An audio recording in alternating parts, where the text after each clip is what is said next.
आषाढी एकादशीच्या निमित्तानं नागपुरातील श्री स्वामी समर्थ अकॅडमीमध्ये संत परंपरा आणि वारकरी संस्कृतीचा अनोखा संगम अनुभवायला मिळाला। अकॅडमीतर्फे संत ज्ञानेश्वर महाराजांच्या पालखीचं आयोजन करण्यात आलं। टाळ मृदुंगांच्या गजरात विठ्ठल नामाचा जयघोष करत 100हून अधिक विद्यार्थी, पालक आणि शिक्षक या पालखी सोहळ्यात सहभागी झाले होते। आषाढी एकादशीच्या पावन पर्वानिमित्त श्री स्वामी समर्थ अकॅडमीत संत ज्ञानेश्वर महाराजांची पालखी मोठ्या उत्साहात काढण्यात आली।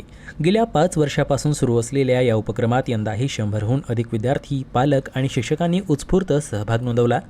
संस्कार प्रधान शिक्षणासोबतच महाराष्ट्राच्या संत परंपरेची आणि वारकरी संस्कृतीची ओळख विद्यार्थ्यांना व्हावी, तसेच पंढरीच्या वारीचे महत्त्व त्यांना प्रत्यक्ष अनुभवता यावं या उद्देशाने या पालखी सोहळ्याचे आयोजन करण्यात आले।